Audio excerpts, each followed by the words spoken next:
Assalamualaikum warahmatullahi wabarakatuh.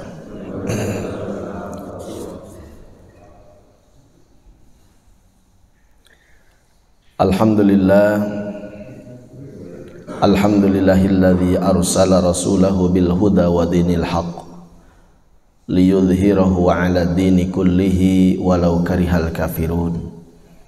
Asyhadu an la ilaha illallah wahdahu la syarikalah wa asyhadu anna sayyidana wa maulana Muhammadan abduhu wa rasuluhu la nabiyya wa la rasula ba'da.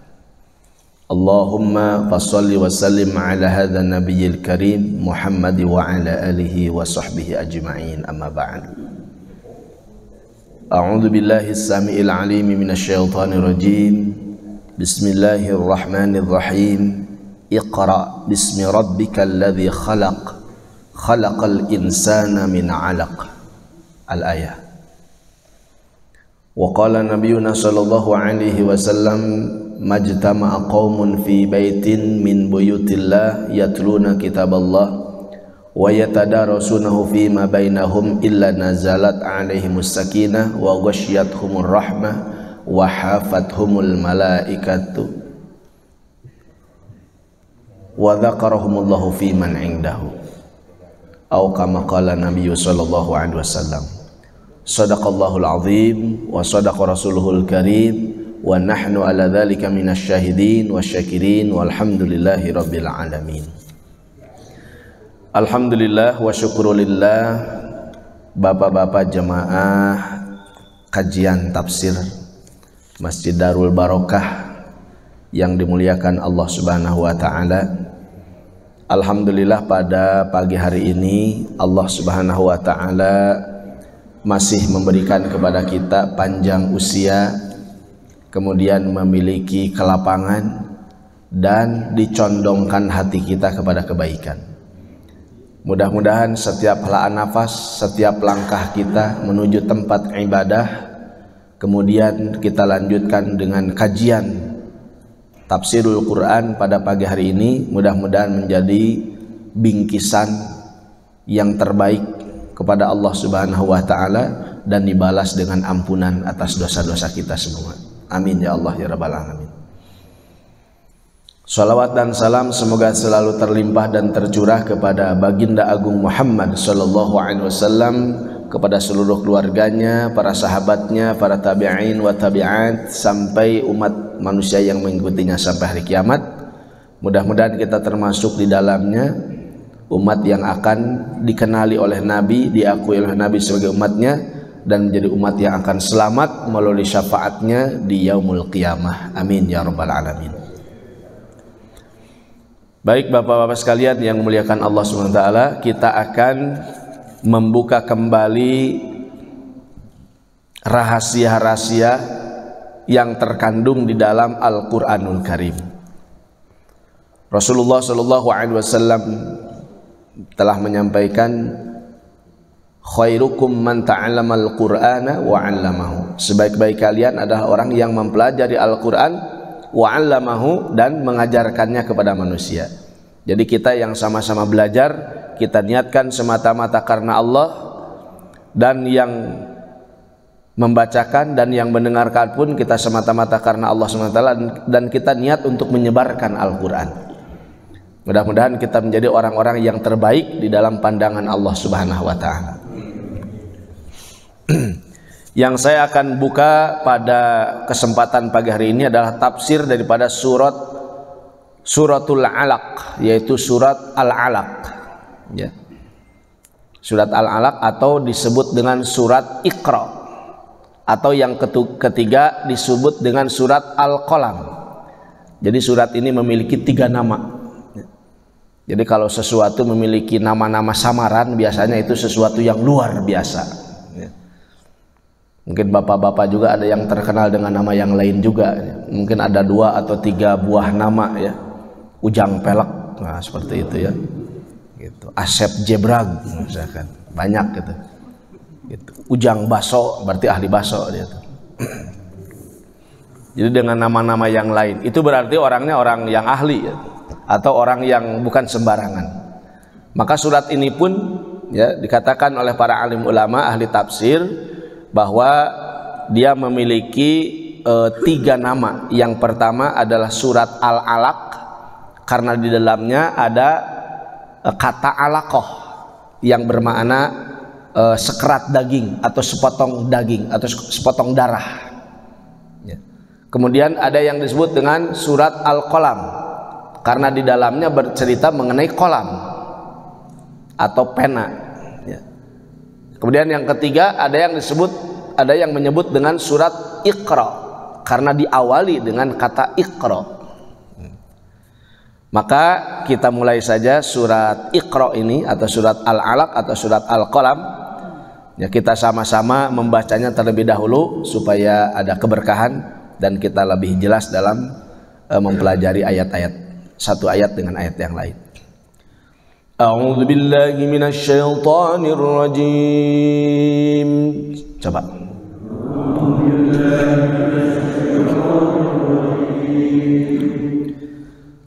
Bismillahirrahmanirrahim.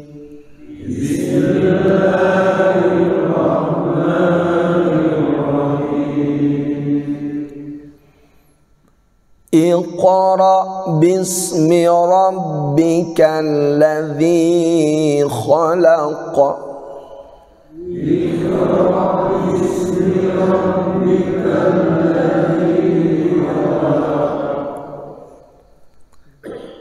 Iqra bismi rabbikal ladzi khalaq. Iqra bismi rabbikal ladzi khalaq.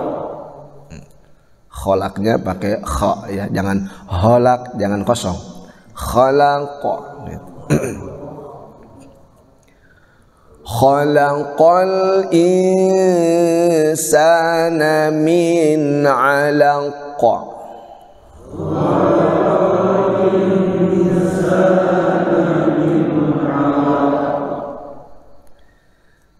Iqra wa rabbukal akram.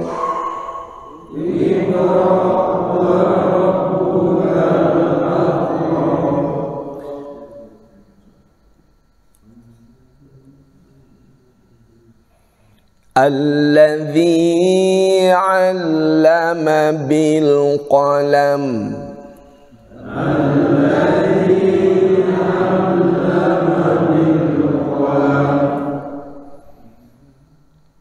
Allamal insana ma lam ya'lam.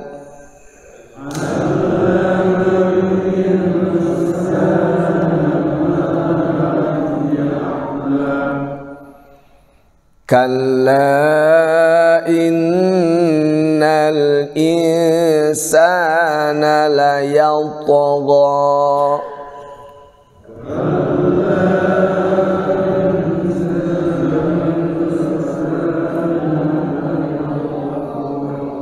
Kalla innal insana la yatgha.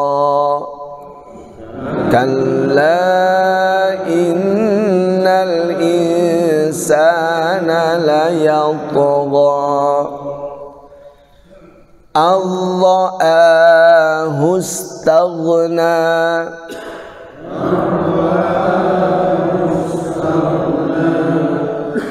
Inna ila rabbika ruj'a.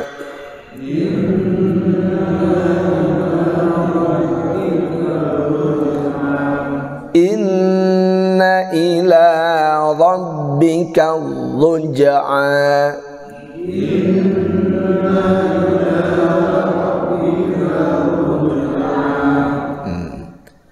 Ara'aita alladhi yanha.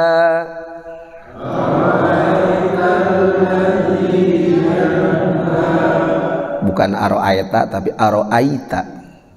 Tidak ada ya dalam bacaan Al-Quran. Ara'aita alladhi yanha.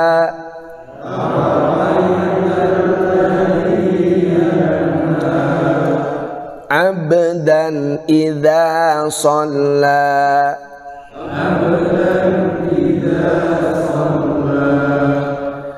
adha'aita in kana 'alal huda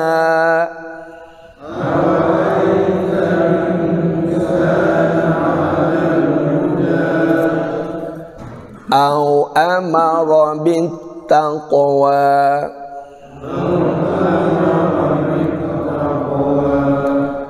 adha'aita in kadzdzaba wa tawalla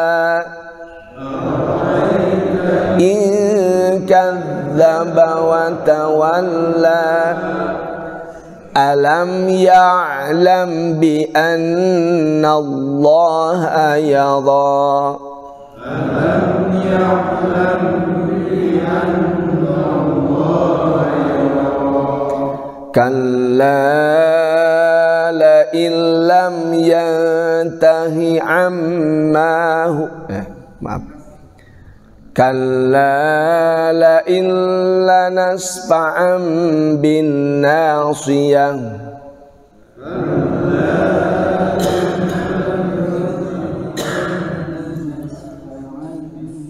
ulangi kalla la illam yantahi la nasfa'an bin nasiyah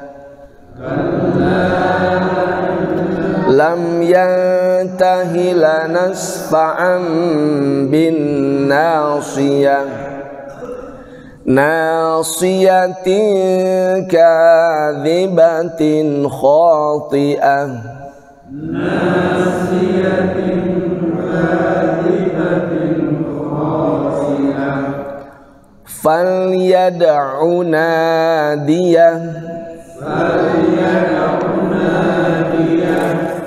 falyad'u nadiyah sanad'u zabaniyah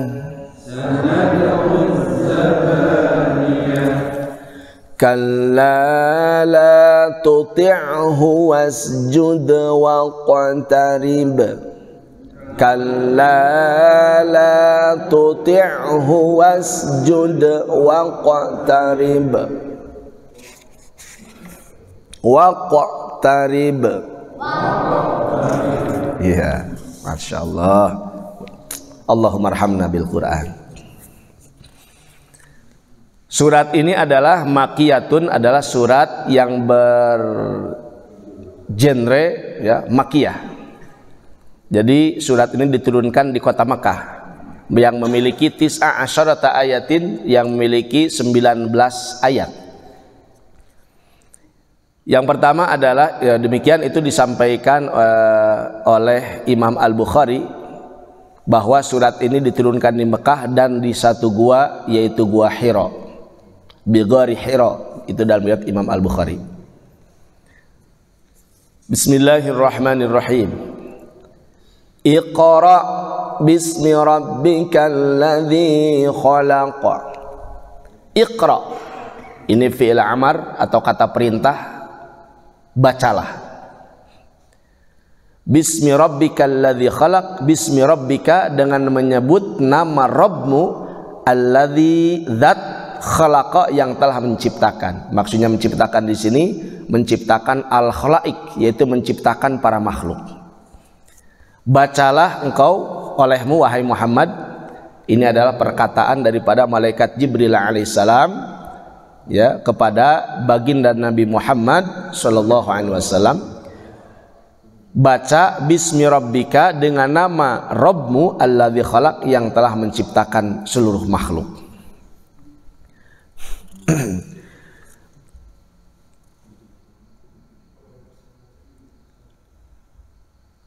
Di dalam riwayat Ibnu Wahab, beliau telah mengatakan, sami'tu Malikan, saya pernah mendengar Imam Malik. Imam Malik ini salah satu ahli hadis yang ada di Madinah. Dan beliau salah satu gurunya daripada Imam Asy-Syafi'i rahimahullahu taala yang telah menyusun kitab Al-Muwatta, kitab hadis Al-Muwatta Imam Malik.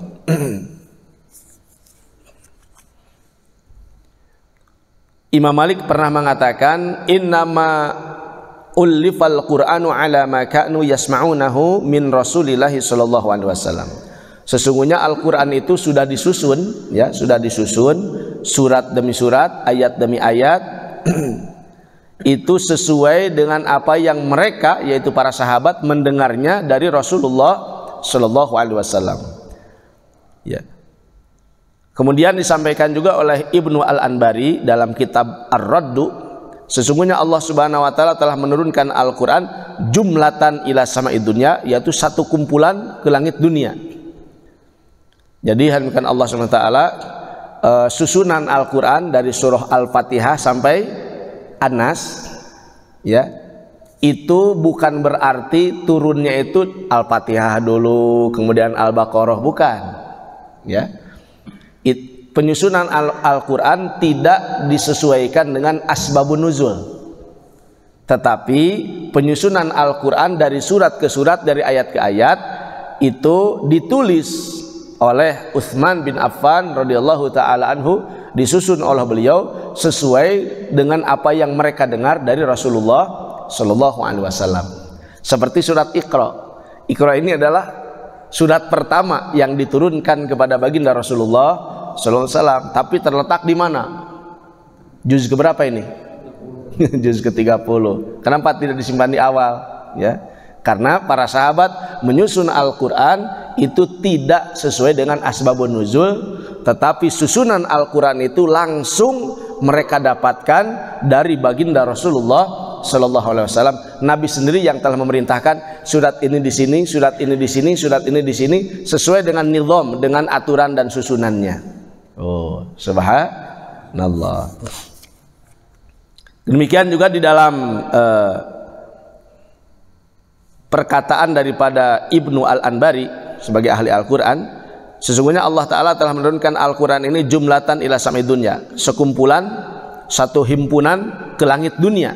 Summa farraqahu ala Nabi SAW fi isrina sanatan. Kemudian Allah Subhanahu wa Ta'ala telah memberikan kepada Nabi, memisah-misahkannya dan diturunkan terus-menerus selama 20 tahun. Ya. Wa kanati suratu tanzilu fi amrin yahdath. Kemudian surat, setiap satu suratnya itu turun di dalam urusan ketika ada perkara-perkara yang baru. Wal ayatu, kemudian apabila ayat-ayat, tadi surat, sekarang ayat, ayat itu adalah turun jawaban limustakhbirin yas'al, jawaban bagi orang yang meminta penjelasan, yang mana dia telah bertanya.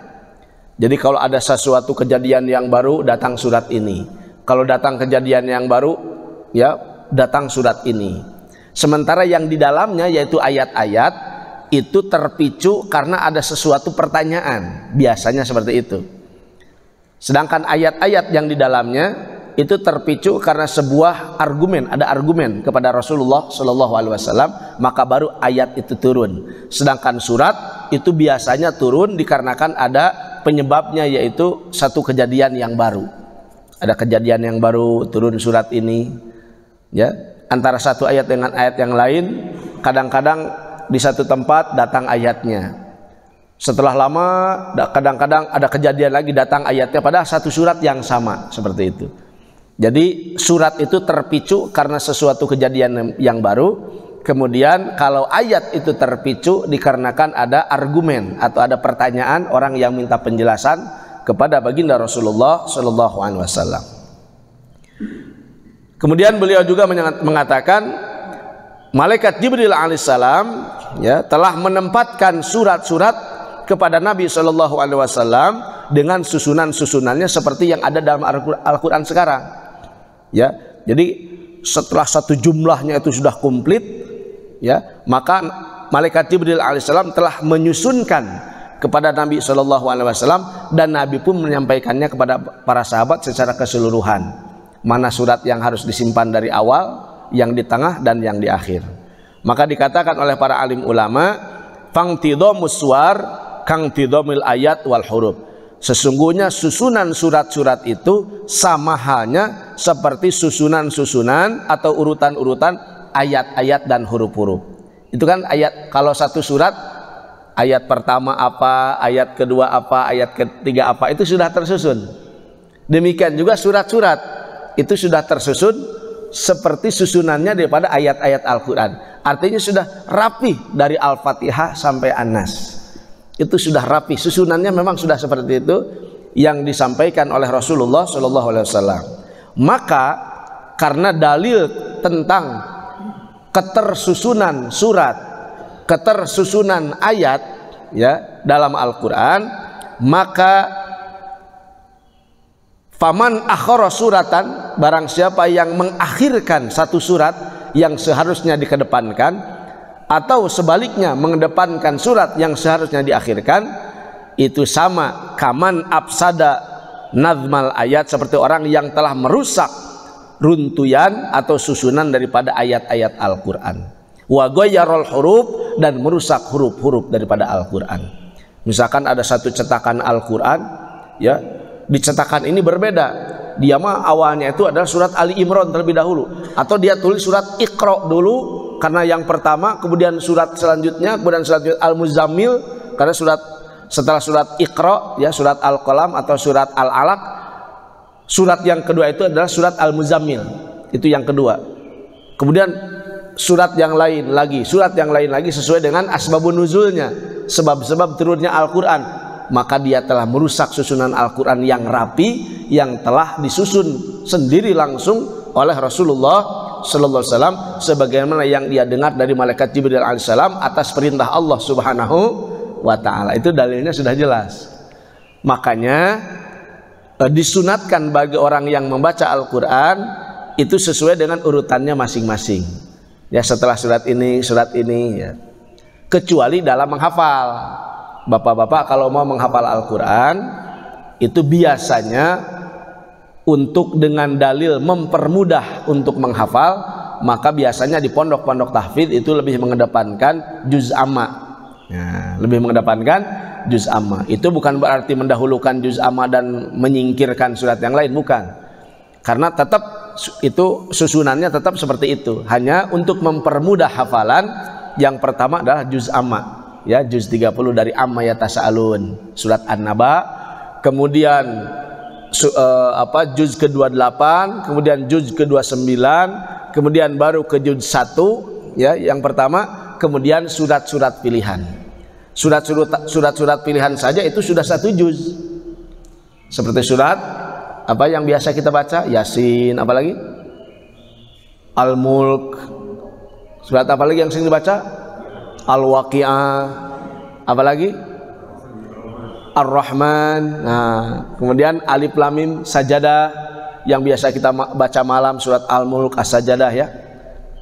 Nah, itu surat-surat pilihan saja yang sering kita baca berulang-ulang. Biasanya kalau sering dibaca itu mudah menghafalnya. Maka itu sudah satu juz surat pilihan tuh. Satu juz surat pilihan tambah juz amma. Kalau bapak-bapak hafal itu sudah 2 juz sudah. Alhamdulillahnya hafidz 2 juz. Mendingan daripada hafidz kulhu. Ya, alhamdulillah. Minimal 2 juz ya, insya Allah ya, begitu. Wala hujjata ala ahlil haqqi fi taqdimil baqarah alal an'am. Tidak ada hujjah, tidak ada dalil bagi ahli-ahli hak, ahli-ahli kebenaran ya, di dalam mengedepankan surat Al-Baqarah dan mengakhirkan surat Al-An'am. Ya. Jadi para ahlul haq, siapapun dia, apakah itu ulama, kiai atau siapa saja, mereka tidak memiliki hujjah, tidak memiliki dalil kenapa mereka menyusun surat Al-Baqarah lebih dahulu daripada surat Al-An'am. Tidak ada hujjah. Ya, hujjahnya hanya satu, yaitu karena itulah yang diajarkan oleh Rasulullah Sallallahu Alaihi Wasallam. Jadi bukan karena apa-apa. Tidak ada hujjah yang lain, tidak ada dalil yang lain. Dalilnya karena Nabi ngajarin begitu, Al-Baqarah dulu, baru surat yang lain. Gitu. Jadi semua susunan dalam Al-Quran itu sudah apa yang sesuai dengan apa yang disampaikan oleh Rasulullah SAW. Apabila ada yang bertanya, kata Imam As-Sawi dalam tafsir, beliau mengatakan, seandainya ada yang bertanya, loh kenapa? Kan diriwayatkan bahwa yang menyusun Al-Quran itu adalah Sayyidina Utsman. Utsman bin Affan radhiyallahu anhu. Berarti susunan Al-Baqarah dulu, Al-Fatihah dulu, kemudian Al-Baqarah setelah Al-Baqarah apa? Ali Imran, kemudian surat Al-An'am dan seterusnya. Ya. Berarti itu adalah susunan siapa? Sayyidina Ali, bukan. Ya. Walaupun ada yang mengatakan dan ada riwayat bahwa yang menyusun daripada Al-Qur'an itu, yang membukukan Al-Qur'an itu adalah Sayyidina Ali, Sayyidina Utsman bin Affan radhiyallahu taala anhu. Ya.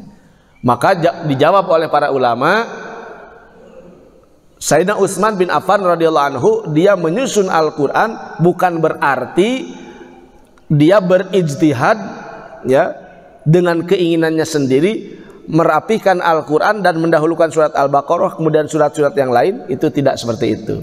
Tetapi yang dimaksud dengan bahwa Sayyidina Utsman menyusun Al-Quran, artinya dia membukukan, memindahkan yang tadinya hanya didengar dari Rasulullah SAW, kemudian dibukukan oleh Sayyidina Utsman bin Affan radhiyallahu taala anhu. Gitu kan? Nah, Sayyidina Utsman radhiyallahu taala anhu, maka jadilah Khat Utsmani. Nah, Khat Utsmani yang ada di Al-Quran yang kita baca, sering kita baca. Jadi beliau hanya memindahkan yang tadinya hanya didengar, dibukukan, disusun dari awal sesuai dengan apa yang dia dengar langsung dari baginda Rasulullah sallallahu alaihi wasallam. Jadi yang menyusun itu bukan artinya dia sendiri yang berinisiatif bahwa yang pertama surat ini dulu atau yang lain nanti belakangan. Tidak, bukan inisiatif beliau. Itu langsung Nabi Shallallahu Alaihi Wasallam sendiri yang memerintahkan, ini suratnya di sini, yang ini di sini, begitu. Oh, subhanallah. Kemudian firman Allah Subhanahu Wa Taala, khalaqal insana min alaq. Di sini ada kalimat bismi rabbika, dengan nama Rabbmu. Nah, dengan nama Rabbmu. Idopatnya kata Rob dengan Rabbika, dengan nama Rabbika, Rabbmu. Padahal Allah Subhanahu wa taala yang disebut dengan Rob, Rob itu artinya, siapa yang tahu arti makna Rob? Yang mencipta, yang memelihara, kemudian yang menjaga.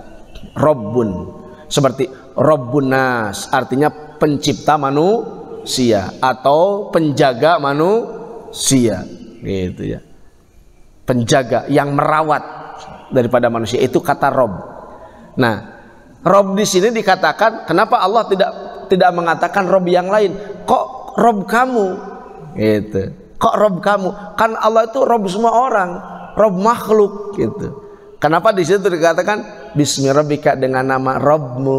Nah, itu namanya tasyrif. Apa? Tasyrif. Allah memuliakan baginda Rasulullah Sallallahu Alaihi Wasallam, seolah-olah dia ini, yaitu Allah Subhanahu Wa Taala, miliknya Nabi Muhammad Sallallahu Alaihi Wasallam. Itu saking memuliakannya Allah kepada baginda Nabi Muhammad Sallallahu Alaihi Wasallam, maka Allah mempersembahkan dirinya untuk dia, untuk Nabi Muhammad Sallallahu Alaihi Wasallam. Bismi rabbika, dengan nama Rabbmu. Subhanallah. Jadi setiap kata, setiap itu ada hikmah di dalamnya. Kemudian masih kata Rabbika, ya, bismi rabbika, menyatunya antara kata Rabb dan kata Rabbika itu menandakan kedekatan hubungan Allah dengan Nabi Muhammad Sallallahu Alaihi Wasallam. Makanya tidak mengatakan bismi ilahika, dengan nama Tuhanmu, tidak kata ilah, ya, tetapi katanya Rob, yang mana Rob itu adalah mengurus. Artinya memberi makna bahwa Allah Subhanahu wa taala yang selama ini, ya, menjaga Nabi dari mulai dulu ketika Allah belum menciptakan langit dan bumi, dijaga Nur Muhammad, cahaya Nabi Muhammad itu dijaga, terus dipelihara, kemudian ditempelkan di sulbinya Nabi Adam alaihissalam dan nabi-nabi setelahnya, terus sampai Nabi Ibrahim alaihissalam, sampai di sulbinya Nabi Ismail alaihissalam, sampai lahirlah Nabi Muhammad sallallahu alaihi wasallam secara zahir, memiliki ruh dan jasad, datang ke dunia, itu dijaga, dirob, ya, dijaga, dipelihara oleh Allah. Makanya disebut Rabbika. Sebutlah nama dengan nama zat yang telah mengurusi kamu selama ini wahai Muhammad. Nah, seolah-olah begitu. Gitu. Dengan nama zat yang mengurusmu. Makanya kata Rob itu digunakan, bukan kata ilah, Tuhan. Tapi kata Rob yang selama ini mengurusimu. Tuh, subhanallah, ajib, luar biasa ini.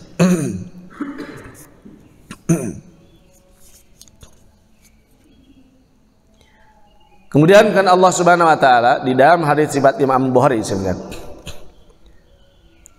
Khalaqal insana min alaq. Khalaqa yang telah menciptakan al insana kepada seluruh umat manusia, al jinsa yaitu jenis manusia. Gitu. Al insa di situ, al insan itu di situ artinya seluruh umat manusia, baik laki-laki atau perempuan atau juga yang di tengah-tengah. Ada kan yang di tengah-tengah? Ya, yang ya begitulah. Ya, itu teh ada dua macam yang begitu teh, tapi bukan bahasanya di sini, nanti kita bahas dalam ilmu fikih. Ya. Kemudian min alakin yang telah menciptakan manusia, min alakin dari alak. Alak itu ini adalah jamaknya dari kata alaqah. Alaqah itu adalah al-qit'atul yasira minad dam, yaitu potongan yang kecil minadam daripada darah, al-ghalid yang tebal. Jadi potongan darah, ya, potongan darah yang kecil dan tebal. Nah, manusia itu diciptakan dari hal yang, dari perkara itu, namanya alaqah. Itu dalilnya sudah jelas itu ya. Kata Nabi dan hadis Imam Muslim kalau nggak salah, ya, itu dikatakan inna ahadakum tujma'u khalquhu fi batni ummihi arba'ina yauman nutfah. Sesungguhnya salah seorang dari kalian, setiap satu individu manusia itu, ya, tujma'u dikumpulkan khalquhu penciptaannya itu fi batni ummihi di dalam perut ibunya itu arba'ina yauman selama 40 hari nutfah, sperma. Mohon maaf bukan menghinakan. Jadi bapak-bapak ini dulunya sperma, Pak. Ya, saya juga sama. Jadi kita semua adalah sperma putih, ya, menitik. Itu selama 40 hari masih berbentuk sperma. Kemudian sperma itu lama-lama kelihatan ada titik merahnya, merah, memerah. Terus selama 40 hari dari nutfah berubah menjadi alaqah, yaitu jadi alaq yang tadi, yaitu jadi darah yang menggumpal atau sepotong darah. Itu namanya alaqah. Setelah itu 40 hari kemudian kata Nabi berubah menjadi mudghah. Jadi apa? Mudghah, itu daging, ya, lamad. Makanya susunannya bapak-bapak harus tahu. Yang pertama apa dulu? Nutfah. Kemudian yang kedua alaqah, darah. Yang ketiga mudghah. Yang pertama apa? Nutfah, sperma, nutfah. Yang kedua alaqah. Yang ketiga mudghah. Yang keempat jelema. Yang keempat apa, Pak? Jelema. Iya. Oh, subhanallah. Kita ada TTL, tempat tanggal lahir. Nanti juga ada TTM, tempat tanggal mati. Ada TTL, bapak-bapak mungkin datang ke dunia ini memakmurkan bumi ini, ada tempat tanggal lahirnya. Ada startnya ketika itu. Nanti sebentar lagi ada TTM, tempat tanggal mati. Itu ada di Batu Nisan. Orang-orang yang lain juga sama seperti itu. Dan ternyata hidup di dunia ini hanya sebentar saja. Bapak-bapak mungkin pernah melihat foto waktu muda atau waktu masih kecil yang masih menyimpan fotonya, ada? Ya, oh masya Allah, sekarang udah begini. Allahu Akbar. Tinggal foto, tinggal cerita. Dan inilah dunia, datang dan pergi, datang dan pergi. Kalau kita tidak sibuk mencari kebaikan, tidak sibuk mempelajari kebaikan, dan tidak sibuk menyebarkan kebaikan, apalah jadinya hidup ini yang hanya satu kali. Masya Allah. Makanya belajar agama itu bukan suatu yang sepele. Gitu. Seperti saya sering ngobrol dengan santri, gitu. Bagaimana santri betah atau tidak? Kita pun sering begitu ke anak-anak kita yang mondok. Bagaimana, nah, betah nggak di pesantren? Itu nggak usah ditanya, Pak. Semua yang mondok itu nggak ada yang betah. Ya, nggak perlu ditanya itu. Karena kalau ditanya itu pasti si santri itu atau anak kita itu akan bertanya kepada hatinya. Dan hati yang pertama itu yang menjawab itu bukan hatinya sendiri, tapi nafsu. Yang menjawab itu pasti nafsunya. Ya jelas gak betah, yang gini aja ditanya. Itu pasti dia tuh gak betah. Seperti kita belajar seperti ini saja gak betah. Nafsu yang ditanya. Ya. Makanya kan Allah SWT kalau namanya sudah berada di dalam perintah Allah, itu nggak usah ditanya, bermusyawarah dengan hati gak perlu. Ya, karena agama ini adanya sebelum Nabi Adam alaihissalam wujud. Agama sudah ada, agama sudah Allah buat, nizam, aturan-aturan agama. Ya, kapan Allah ada? Ketika itu ada aturan Allah Subhanahu Wa Taala. Agama ini sudah tua. Sementara otak dan hati kita baru datang. Yang baru datang ditanya, betah enggak? Jangan ditanya. Hawa nafsu kita, diri kita tuh gak usah ditanya. Pasti macam-macam jawabannya. Ya. Jadi kalau kita sudah ada di dalam perintah Allah, sudah ada di dalam jalan Allah Subhanahu Wa Taala, ikuti saja itu, tidak perlu musyawarah dengan hati kita. Itu. Anda sudah berada di jalan yang benar. Oh, alhamdulillah, gak usah dimusyawarahkan lagi itu. Ya. Iqra wa rabbukal akram. Iqra, bacalah oleh engkau Muhammad. Ini kata iqra yang kedua untuk mentaukidi atau menguatkan ungkapan iqra yang pertama. Wa rabbukal akram, wa rabbuka, dan Rabb kamu itu al akram yang maha mulia. Nah, di dalam hadis riwayat Imam Al-Bukhari dikatakan bahwa dari riwayat Siti Aisyah Ummul Mukminin ya radhiyallahu taala anha, Siti Aisyah pernah menjelaskan, awwalu ma budi'a bihi Rasulullah SAW minal wahyi ar-ru'ya shalih. Pertama-tama Nabi SAW itu ketika menerima wahyu itu dengan ru'ya shalih. Dengan apa? Ru'ya shalih, mimpi yang benar. Ya, beda dengan mimpi kita. Ya, kalau mimpi kita ini ya mungkin benar, mungkin tidak. Ya, mimpi digegel anjing misalkan ya. Ya, mungkin akan digegel, mungkin enggak juga. Atau mungkin anjing itu hanya simbol dari orang yang akan nagih hutang. Ya, bisa saja. Artinya kita akan ada yang nagih hutang ke rumah gitu. Nah, karena memang mimpi itu beberapa bagian daripada kenabian. Memang mimpi orang beriman itu begitu. Memang ada sedikit unsur-unsur petunjuknya, tapi tidak terlalu benar. Apalagi yang mimpinya itu jarang sholat. Ya. Tetapi apabila yang mimpi adalah para nabi dan rasul, itu adalah kebenaran yang datang dari Allah Subhanahu wa Ta'ala. Karena mimpi itu digunakan oleh Allah bagi para nabi sebagai jalan datangnya wahyu untuk para nabi. Namanya ru'ya shalih, sebagaimana hadis riwayat Imam Al-Bukhari. Ya, kata Imam Al-Bukhari dari Aisyah radhiyallahu taala anha, pertama-tama Nabi menerima wahyu itu dengan ru'ya shalih, dengan mimpi yang benar. Fakana la yara ru'yan ila ja'at misla falaqis sabah. Dan tidaklah wahyu itu datang kepada Rasulullah SAW, kata Siti Aisyah, illa ja'at, kecuali wahyu itu akan datang mislu falaqis sabah, seperti terang benderangnya waktu subuh.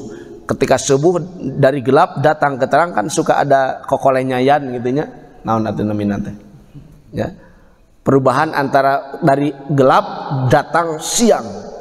Itu terlihat ada apa namanya? Tersiarnya cahaya putih. Itu cahaya putih datang. Nah, seperti itulah rasanya ketika akan datang wahyu kepada Rasulullah SAW. Summa hubbiba ilaihil khala. Kemudian Allah Ta'ala akan cintakan ke dalam hati Nabi untuk berkhola. Khola itu artinya berkhulwat alias menyendiri. Jadi ujuk-ujuk Nabi teh kalau akan datang wahyu kepada beliau, ujuk-ujuk Nabi itu akan senang menyendiri.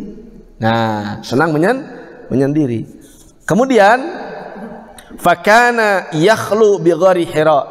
Maka Nabi SAW ketika pertama kali beliau menyepi diri di gua Hira. Wa yatahannas fihi, kemudian bertahanus. Berapa? Tahanus. Apa, Pak? Nah, ini istilah Islamiah, bapak-bapak perlu tahu karena tidak semua orang tahu. Tahanus. Nabi itu bertahanus di gua Hira. Nah, kata tahanus dalam bahasa Arab artinya banyak beribadah malam. Ya, banyak beribadah malam. Jadi Nabi SAW malam itu di Gua Hira dan dia tidak pulang kepada Khadijah. Ya, Nabi SAW bermalam-malam di Gua Hira dengan hitungan yang berbilang-bilang, entah berapa hari. Kemudian setelah itu summa yarji'u ila Khadijah, kemudian ia kembali kepada Khadijah wa yatazawwada limithliha. Dan ketika pulang itu bukan untuk yang lain, tapi dia akan berbekal lagi untuk bermalam bertahanuslah di Gua Hira. Siapkan perbekalan, makanan segala macam yang cukup, dan dia berangkat lagi ke Gua Hira bertahanus lagi di sana. Bertahanus itu artinya apa? Banyak ibadah malam. Wallahu alam seperti apa ibadahnya. Ya, masya Allah, bertahanus berulang-ulang begitu. Dan itu berulang-ulang, balik lagi ke Khadijah, ya, kemudian perbekalan lagi, balik lagi ke Gua Hira, terus seperti itu. Itu apabila Nabi akan mendapatkan wahyu seperti itu yang pertama kali. Hatta ja'ahul haqqu, sampai akhirnya datanglah kepada beliau al-haq, yaitu kebenaran. Wa huwa fi Gori Hira, dan beliau sedang berada di Gua Hira. Tuh. Faja'ahul malaku faqala lahu, kemudian datanglah malaikat Jibril. Malak di situ malaikat Jibril. Faqala lahu, kemudian malaikat Jibril berkata kepada Nabi, "Iqra." Baca oleh engkau Muhammad. Qala, maka Nabi berkata, "Ma ana biqari'in." Aku bukan tukang baca. Saya tidak bisa baca. Gitu. Maka Nabi SAW mengatakan, "Fa akhadani wa ghattani hatta balagha minal juhud." Maka malaikat itu telah mengambilku, kemudian mendekapku dengan keras, ya, sampai aku merasa kesusahan, kata Nabi. Summa arsalani, kemudian dia melepaskanku lagi. Faqala, kemudian berkata lagi, "Iqra," bacalah sekarang. Jadi didekap dulu oleh malaikat Jibril, dipegang, kemudian didekap oleh malaikat Jibril agak keras, ya, sampai terasa pengap. Setelah itu dilepaskan lagi. Nah, sekarang Iqra, baca. Ya. Itu cara-cara malaikat Jibril mau memasukkan kepahaman ayat Al-Quran kepada Rasulullah SAW. Maka yang kedua kali pun sama, "Ana laisa biqari." Ana biqari'in, kata Nabi, aku bukan orang yang bisa membaca. Kemudian malaikat Jibril mendekap lagi yang kedua kalinya, kemudian mengatakan lagi kepada Nabi SAW, "Iqra ya Muhammad." Baca lagi wahai Muhammad. Maka demikian juga Nabi mengatakan, "Saya tidak bisa membaca." Itu yang ketiga kalinya. Summa arsalani, kemudian malaikat Jibril melepaskanku. Faqal, kemudian malaikat Jibril yang ketiga kalinya berkata, "Iqra bismi rabbikal ladzi khalaq." Nah, jadi iqranya yang pertama, yang kedua Nabi tidak lancar, yang ketiga baru lancar, ya. Yang namanya mesin kalau masih perawan itu begitu. Ya, susah masuk gitu. Ayat pun pertama-tama ya begitu. Itu pertemuan pertama kali malaikat Jibril alaihissalam, ya, dengan Rasulullah sallallahu alaihi wasallam, pertemuan Nabi dengan malaikat Jibril. Setelah itu, "Iqra bismi rabbikal ladzi khalaq, khalaqal insana min 'alaq, 'allamal insana ma lam ya'lam." Nah, sampai ke ayat malam ya'lam itu, dari situ terjadilah zaman fatrah. Zaman apa? Zaman fatrah, fatratul wahyi, yaitu kekosongan wahyu. Nah, kekosongan wahyu. Lama sekali tidak datang. Makanya satu surat Al-Alaq ini dari 3 ayat pertama sampai ke ayat yang keempat itu memakan waktu yang lama sekali, ya. Malaikat Jibril itu tidak datang lagi kepada Nabi Muhammad SAW, sampai Nabi karena telah merasakan kelezatan dan telah merasakan keanehan yang luar biasa di kali yang pertama itu ketika di Gua Hira, maka dia selalu mencari malaikat Jibril. Ya, saya terjemahkan saja. Jadi selalu mencari malaikat Jibril, datang ke gunung-gunung yang tinggi, mencari-cari mana saya ingin merasakan kembali apa yang kemarin saya rasakan. Itu betul-betul sesuatu yang aneh, luar biasa. Datang satu sosok makhluk mendekat di Gua Hira itu, ketika Nabi bertahanus di Gua Hira. Sampai-sampai Nabi SAW ingin mencoba dia naik ke atas gunung yang paling tinggi, yang paling puncak. Kemudian dia akan melemparkan dirinya ke bawah untuk menguji supaya malaikat Jibril itu datang lagi untuk memberi wahyu lagi. Ya, maka ketika Nabi SAW akan melemparkan dirinya dari atas puncak gunung, maka malaikat Jibril pun menampakkan dirinya. Itu. Kemudian malaikat Jibril mengatakan, "Ya Muhammad, anta Rasulullah, wahai Muhammad engkau adalah utusan Allah. Maka setelah melihat malaikat Jibril dan malaikat Jibril berkata seperti itu, maka tenanglah hati Nabi Muhammad SAW. Kemudian pulang lagi kepada Khadijah. Setelah itu kalau rindu lagi kepada malaikat Jibril, naik lagi ke atas gunung, ya, naik lagi ke atas bukit, hendak melemparkan lagi dirinya, ya, mau ke ngusrukeun gitu nya, mau ke bawah, mau supaya dia terjatuh ke bawah, datang lagi malaikat Jibril, Muhammad engkau benar adalah utusan Allah. Maka tenang lagi hati Nabi, balik lagi ke situ Khadijah. Itu berulang-ulang dan wahyu tidak datang. Malaikat Jibril tidak menyampaikan lagi wahyu. Maka ketika yang pertama kali Iqra bismi rabbikal ladzi khalaq, dan 3 ayat yang pertama, ketika itu turun kepada Nabi sallallahu alaihi wasallam, Nabi sallallahu alaihi wasallam langsung pulang ke rumahnya, yaitu ke rumah situ Khadijah. Dan Nabi mengatakan, jammiluni ya Khadijah, jammilini ya Khadijah, selimuti saya wahai Khadijah, selimuti saya Khadijah, ya. Itu disampaikan oleh Rasulullah SAW. Maka Siti Khadijah ketika itu menyelimuti baginda Rasulullah SAW dan menghibur Nabi SAW. Kemudian Nabi SAW menyampaikan apa yang telah dia alami kepada Siti Khadijah. Nabi mengatakan, laqad khasyitu ala nafsi, wahai Khadijah, aku sungguh takut atas diriku sendiri. Faqala atau Khadijah, kemudian Khadijah berkata kepada Nabi, kalla absyir, oh jangan, tidak perlu kamu takut.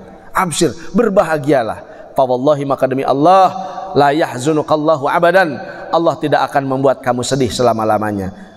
Jangan kamu takut. Innaka latasilu rahim, karena engkau adalah orang yang senantiasa selalu menyambungkan silaturahmi. Wa tasaddaqul hadits, dan engkau selalu benar dalam ucapan, dan banyak-banyak kebaikan yang disampaikan oleh Siti Khadijah, memuliakan tamu, menolong orang-orang yang kesusahan, orang-orang yang miskin, ya.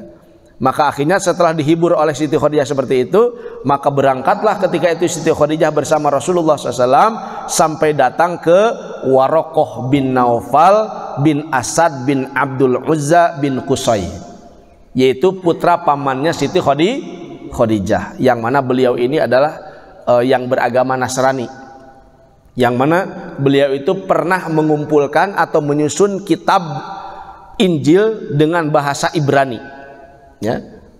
Jadi Waraqah bin Naufal ini ada seorang rahib yang pernah mengumpulkan kitab Injil, tulisan-tulisan ayat-ayat dalam kitab Injil, tapi beliau rubah dengan bahasa Ibrani, masya Allah. Kemudian beliau pun menyusun kitab yang disebut dengan Namus, yaitu kitab Nabi Musa alaihissalam, ya. Taurat, kitab Taurat, kalau bahasa Ibraninya itu Namus, ya, bahasa Ibraninya Namus. Itu disusun oleh Waraqah bin Naufal, dan ketika itu dia sudah sangat tua renta dan matanya buta. Maka Siti Khadijah datang kepada putra pamannya itu, wahai putra pamanku, tolong saksikan apa yang telah terjadi kepada putra saudaramu ini, kata Siti Khadijah. Maka Waraqah bin Naufal berkata, wahai nak, apa yang kau alami? Maka langsung Nabi membeberkan pengalamannya selama di Gua Hiro bersama malaikat Jibril alaihissalam. Maka Waraqah bin Naufal mengatakan, luar biasa.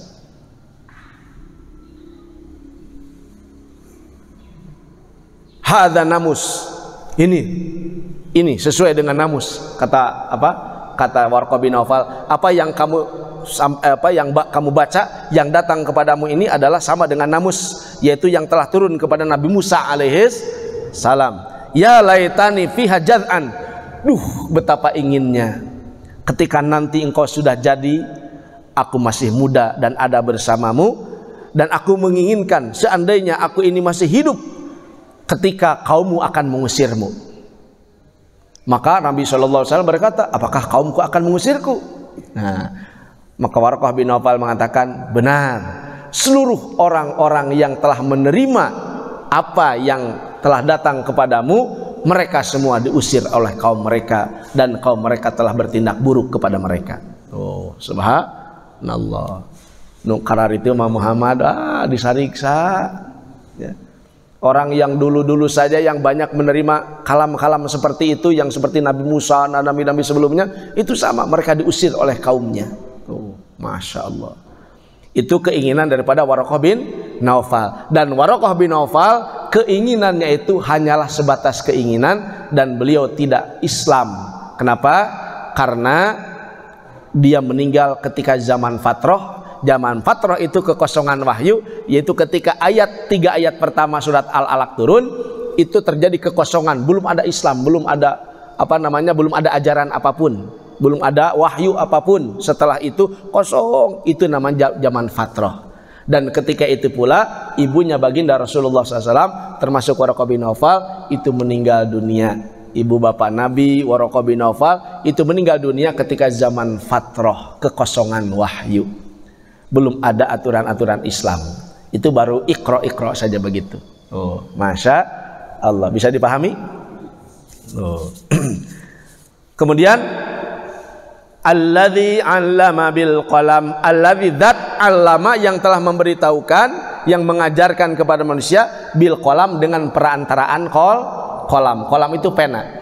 Ya, qalam itu pena. Nah, qalam ini ya yang disebut dengan qalam yaitu pena.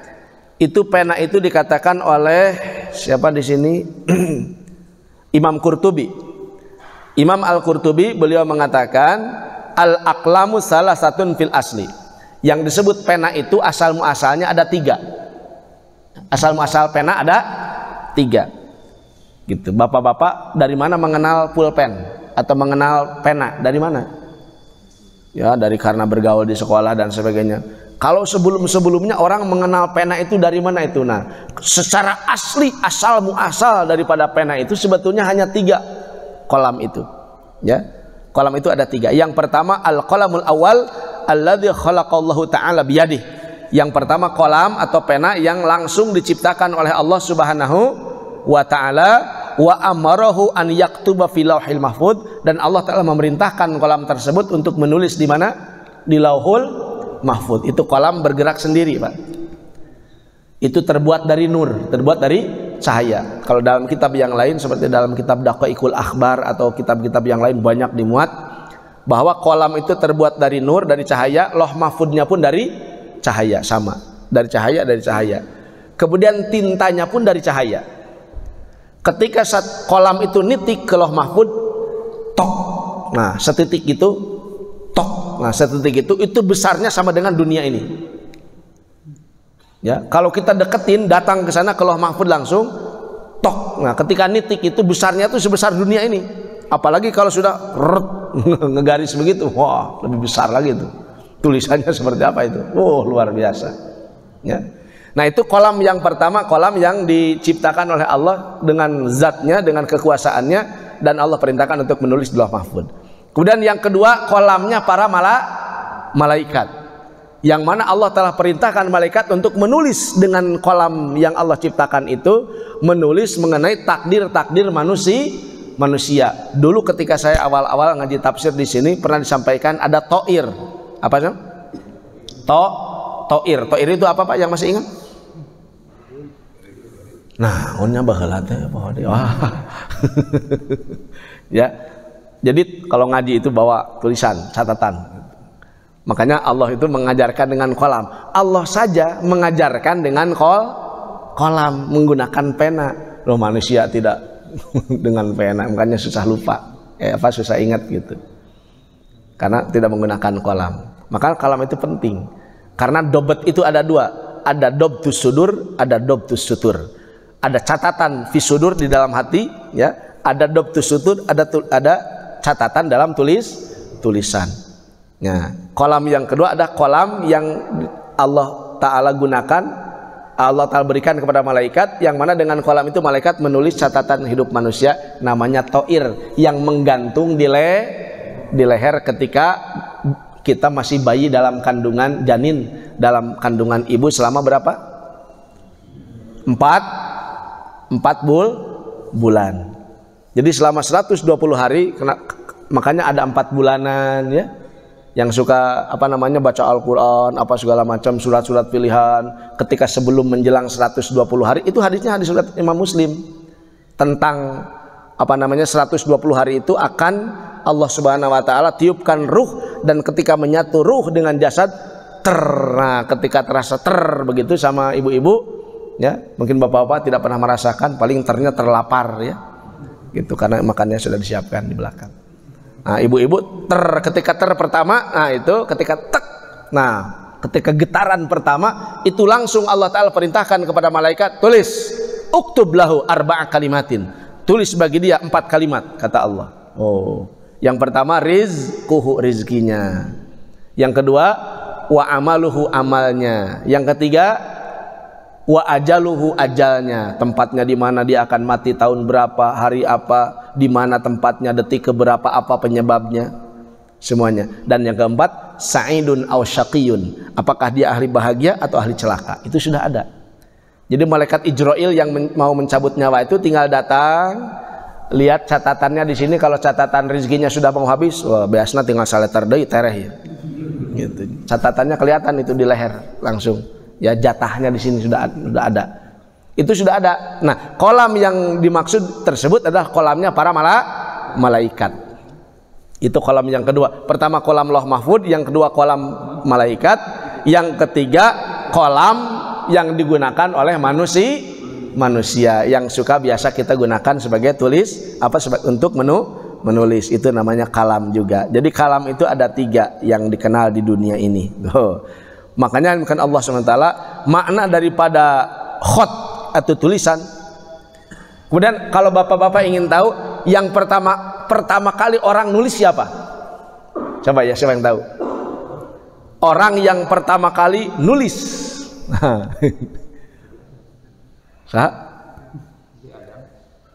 Siapa? Nabi Adam? Belum, bukan. Bukan. Yang benar dikasih 50.000 sama Pak DKM. Bukan sama saya. Ya. Oleh siapa? Siapa yang pertama kali nulis? Siapa yang tahu? Nabi Ibrahim. Tidak tepat. Sebelumnya. Nah, di dalam tafsir yang tahu adalah Bapak Ustadz Tatang Abdul Bar dari Cibodas. Beliau yang tahu. Mari kita tanya, dan karena tulisannya sudah ada di sini. Dalam tafsir dikatakan wa awwalu man khatta bihi, dan orang yang pertama kali menulis ya dengan yang namanya kolam atau pena tersebut di muka bumi ini adalah Idris alaihis salam. Nabi Idris alaihis salam. Dia yang pertama kali nulis, dia yang pertama kali menjahit, karena dia ini khoyat, seorang penjahit. Kalau kita penjahat, kalau Nabi Idris itu penjahit. Ya, luar biasa. Jadi yang pertama kali nulis itu di muka bumi ini adalah Nabi Idris alaihis salam. Tuh luar biasa. Makanya kolam itu yang dikatakan Allah SWT sesuatu yang sangat penting. Kita tahu undang-undang dasar itu ada tulisannya. Ya. Pancasila ada tulisannya, Al-Quran ada tulisannya, hadis ada tulisannya. Jadi yang namanya tulisan itu luar biasa, ya, luar biasa. Seandainya orang-orang terdahulu, ya, orang terdahulu lihat artefak atau barang-barang penemuan sekarang tentang kebudayaan Indonesia sebelumnya, yang agama Hindu, Buddha zaman dulu, pernah? Oh, luar biasa. Itu kalau tidak ada tulisan kita tidak kenal apapun. Tetapi karena ada tulisan tuh, alhamdulillah, tuh subhanallah. Begitu kan Allah SWT sekelumit. Ini baru sepotong ini, belum nyampe ini ya. Mudah-mudahan nanti kita akan lanjutkan lagi, insya Allah. Ada yang bertanya mungkin sebentar?